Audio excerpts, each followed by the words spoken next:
소돔 땅이 애굽 땅처럼 좋아 보여서 이제 그 땅을 선택을 했던 이 롯과 그의 가족은 결국은 이 소돔과 이 고모라가 멸망함으로 이제 그 성을 이제 빠져나오게 됩니다. 이어 작은 성이라고 불리던 소알로 피신을 해야 했지만은 이 소돔의 이 멸망을 보고 겁을 먹은 이 롯은 두 딸을 데리고 동굴로 이제 들어갑니다. 분명 소돔과 고모라는 멸망을 당하지만 소알은 멸망하지 않는다라는 주의 천사의 약속을 들었음에도 불구하고 소알이 아닌 정말 사서 고생을 하는 그 동굴을 택한 것입니다. 그리고 그의 아내는 어제 우리가 본문에서 보듯 이제 뒤돌아보면서 이 죄악의 도시 소돔 땅에 대한 미련을 두는 바람에 소금 기둥이 되어 버렸죠. 참담하고 이 무너진 그 심정으로 이제 세 식구가 동굴로 이제 몸을 숨긴 거죠. 아메리칸 드림을 꿈꾸듯이 소돔과 고모라 드림을 꿈꿨는데 그 꿈은 여지없이 깨져버렸습니다. 하나님은 없고 죄가 관영한 문화가 번창한 이 소돔을 선택한 이 롯의 그 꿈이 깨져버린 것입니다.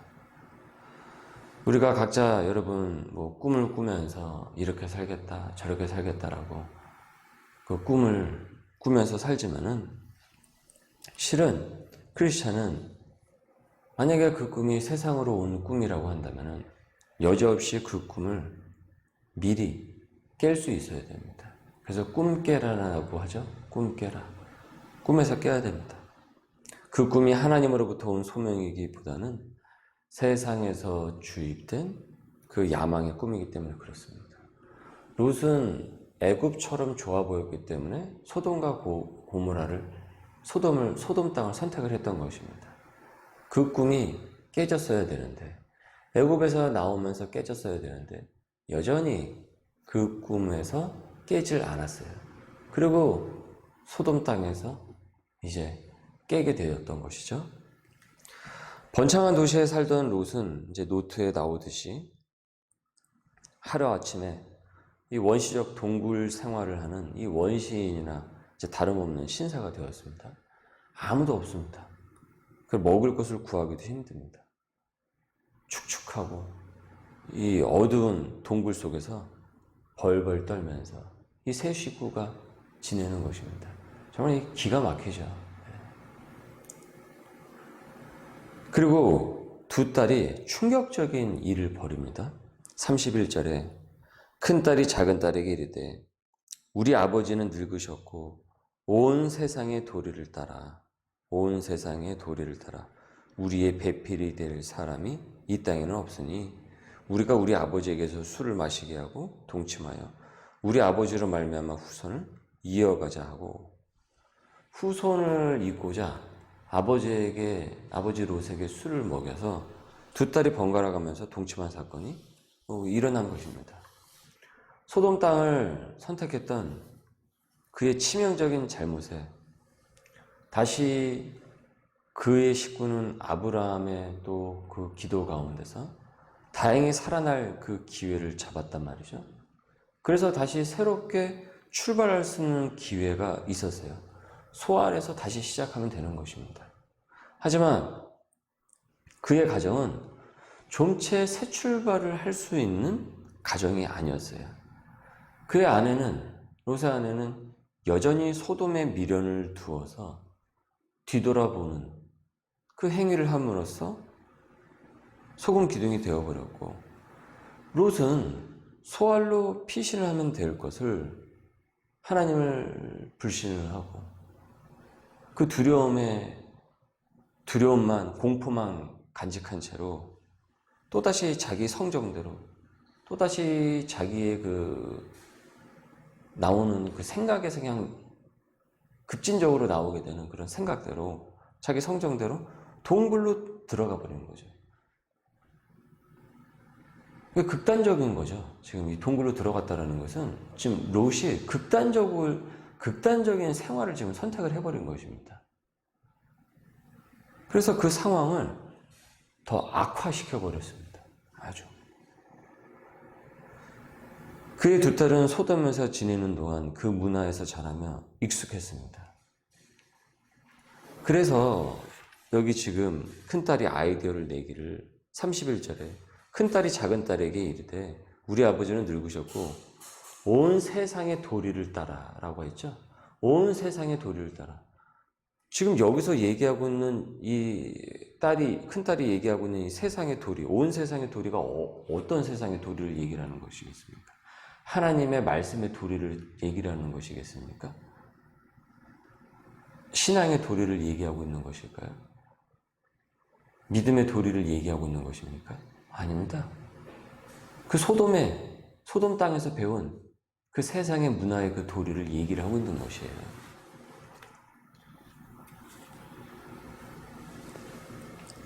그래서 그 세상의 도리를 따라서 그 세상의 문화에 거기에 익숙한 그 문화에 따라서 이런 기괴한 일을 벌이는데 전혀 거리낌이 없죠. 그리고 오히려 치밀하게 그 죄를 저지릅니다. 우발적인 것도 아닙니다. 치밀하게 계획하에. 하나님이 중심이 된 믿음의 가정인 아브라함의 가정과 애굽의 문화에 취하고 소돔의 문화를 열망을 하고 그래서 온 세상의 도리를 쫓았다. 그리고 소돔이 멸망을 하는데 그 소돔의 문화를 여전히 그리워한 결국 그것이 우상이 된 롯의 가정은 이 아브라함의 가정과 강한 대비를 이루고 있습니다. 이후 이제 그 딸들을 통해서 나온 민족이 이제 모압과 암몬 족속이 되죠. 그리고 이 모압과 암몬 족속은 구약에서 끊임없이 하나님의 백성들과 등을 지고 이제 우상을 섬깁니다. 이방 민족이 되죠. 여러분, 이 시대는 지금 탈문화 시대입니다. 기준도 애매하고 선과 악도 모호하고 귀에 걸면 귀걸이, 코에 걸면 코걸이 어떻게 해석을 하느냐에 따라서 선이 악이 되기도 하고 악이 선이 되기도 하는 세상입니다. 사람들이 좋아해서 그렇게 합시다 합의만 이루면 그것이 선이 되는 시대고 정의가 되는 시대가 되어버렸어요. 이미 미국은 성적인 면만 우리가 딱 본다고 하더라도 이미 미국은 동성결혼은 합법입니다. 그리고 성적 정체성은 더 이상 중요하지가 않습니다.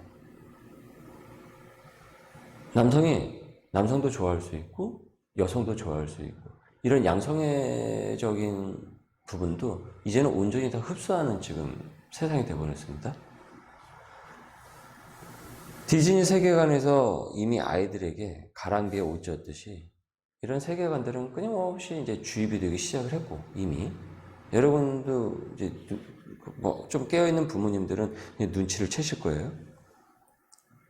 그리고 헐리우드 스타들은 이런 운동을 SNS에서 해시태그 하면서 마치 그런 얘기를 하고 그런 것을 업로드를 하면은 뭐 더 지성적이고 신사고를 가진 그런 것처럼 보여지고 그리고 그들을 쫓는 그 10대를 비롯한 팬덤층들은 이 막강한 그 영향을 받는단 말입니다.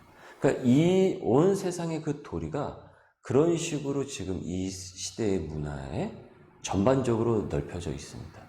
그리고 교인이라고 해서 전혀 예외가 아닙니다. 여러분, 우리가 매일 접하고 있는 그것들 있죠? 매일 접하고 있는, 여러분이 접하고 있는 그것들이 무차별적으로 텔레비전과 유튜브, 그 다음에 미디어를 통해서, 지금 이제 미디어를 통해서 무차별적으로 들어오고 있고, 이제 그걸 통해서 그들은 돈을 벌기 시작을 하는 거죠. 이제 앞으로 새로운 가정이라고 해가지고 우리가 생각지도 못했던 가정들이 생겨나게 될 것입니다. 이미 결혼을 벗어나서 아빠 없이 그리고 인공수정으로 뭐 아이를 출산하는 그런 가족의 형태가 나타났죠. 이미 나타났죠. 그리고 이를 놓칠세라 미디어 기획 기획자들은, 방송 기획사들은 시청률 올릴 좋은 기회로 포착을 하고 안방에서 예능이라는 이름으로 방송을 퍼나르고 있고, 우리는 그거를 밥 먹고 있으면서 그걸 보고 있는 것입니다. 그걸 여러분 구분을 해서 보셔야 됩니다. 이는 일부 한 문화의 부분일 뿐인 것이고요. 그 외에도 다양한 그 영역에서 이런 하이퍼 모더니즘 같은 이런 현상들은 계속 변주를 하면서 이제 나타나게 됩니다. 그리고 어느 순간 우리는 그 문화에 익숙한 채로 삶의 방향을 결정을 하고 생활을 하게 되죠. 그런데 그 생활이 결국은 하나님의 중심과 많이 어긋나 있는 생활로 가고 있다는 것입니다. 혼란스러웠던 사사기 마지막 시대에 사사기 마지막 절은 각기 자기의 소견에 오른 대로 행했다라고 했습니다. 각기 자기의 소견에 오른 대로 행했다. 그리고서 사사기가 뚝 끝납니다. 자기 하고 싶은 대로 했다라는 거예요. 그때 당시에 사람들이. 그러니까 자기가 하고 싶은 대로 하니까 자기가 하고 싶은 대로 하는 그것이 기준이 되는 것입니다. 롯의 두 딸이 온 세상의 도리라고 했지 않습니까? 온 세상의 도리. 그 온 세상의 도리가 기준이 된 거예요. 그러니까 지금 이 기괴한 일을 벌이는데 전혀 거리낌이 없었고 그것도 계획을 했던 것입니다. 참 놀랄 일인 것이죠. 여러분, 우리는 온 세상의 도리를 쫓는 사람들이 아닙니다. 우리가 쫓을 것은 하나님의 중심인 것이고 복음의 도리인 것입니다. 우리는 진리를 쫓는 사람인 것이지 온 세상의 문화를 쫓는 사람들이 아니란 말이에요. 그래서 여러분, 매일매일 우리가 말씀 안에 중심이 서 있질 않으면 어느 순간 내가 그 세상의 도리를 따라가는 선택을 하고 그 생활을 하고 있는 것입니다. 그리고 나중에는 그걸 몰라요. 그게 잘못된 것인지. 그게 선인 줄 알아요. 그게 좋은 것인 줄 알아요.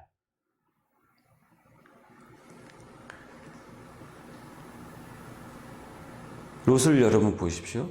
여러분 그의 가정을 보십시오.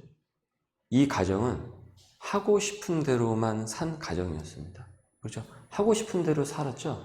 하고 싶은 대로 선택을 했죠? 누가 소돔 가라고 막 밀어 넣었습니까? 아니에요. 본인이 거기를 선택을 했던 거예요. 그의 딸들도 마찬가지죠. 그런데 그 하고 싶은 것이 실은 롯이 그렇게 좋아한 애굽의 문화의 영향이었던 것이고 애굽의 도리를 따랐던 것이고 그래서 소돔 땅을 선택을 했던 것이고 그의 아내도 그랬고 그 타락한 문화를 입은 그의 딸들 거기서 자랐을 거 아닙니까? 거기에 문화에 영향을 받았죠, 당연히. 그러니 이제 이런 일을 저지른 것입니다. 오늘 말씀을 통해서 우리가 보게 되는 것은 나 하고 싶은 대로 산다고 해서 그것이 복을 가져다 주지 않고 행복을 가져다 주질 않습니다. 오히려 위험합니다. 위험합니다. 나 하고 싶은 대로 사는 것은 죄를 선택하기 때문에 그렇습니다. 우리의 본성은 하나님의 그 기준을 벗어나는 즉시 럭비공처럼 어디로 튈 줄 모릅니다. 그래서 위험한 것입니다. 그렇게 하나님 중심으로 우리의 끓는 그 성정이 인도를 받아야 되는 것입니다. 그래서 우리는 하나님이 필요합니다. 주님이 필요한 것입니다. 복음이 필요하고 십자가의 은혜가 필요하고 부활의 승리가 필요합니다. 성도들이 하나님의 인도를 갈구를 하죠. 그 인도는 결국 무엇입니까? 내 성정대로, 내 소견대로 온 세상의 도리를 따라 사는 것이 아닌 하나님의 인도를 받으면서 살고 싶다라는 것이죠. 하나님을 신뢰하겠다라는 것입니다. 그래서 하나님의 인도를 갈구를 하고 기도를 하는 것이죠. 오늘 말씀을 여러분 적용을 합니다. 롯은 왜 소돔을 선택을 했던 것일까요? 왜 롯의 가정은 소돔이 멸망했음에도 여전히 그들의 마음은 멸망한 소돔에 살고 있었던 것입니까? 지금 나는 내 소견대로, 내 성정대로 살고 있습니까? 하나님을 중심에 두고 그 약속을 믿고 사는 소명으로 살고 있습니까? 오늘 여러분 노트에 오늘의 말씀을 한번 곰곰이 묵상하시면서 기록을 하시고 나의 잘못된 생활의 그 패턴들, 그 궤적들을 수정할 수 있길 바랍니다. 그래서 오늘도 하나님의 인도를 경험하며 굳건해지는 우리 소명의 식구들 될 수 있기를 주님의 이름으로 소망합니다. 기도합니다. 주님, 롯이 꿈꿨던 세상이 결국 그의 삶을 무너뜨렸음을 봅니다. 지금 내가 우리 가정이 꿈꾸는 것이 무엇인지요? 하나님 중심에서 벗어나 있다면 그 궤도가 주님 수정되게 하여 주시고 소명의 나, 소명의 가정으로 인도받게 하여 주옵소서. 오늘도 불신이 아닌 결연한 그 믿음으로 굳건케 하옵소서. 예수님의 이름으로 기도드립니다. 아멘.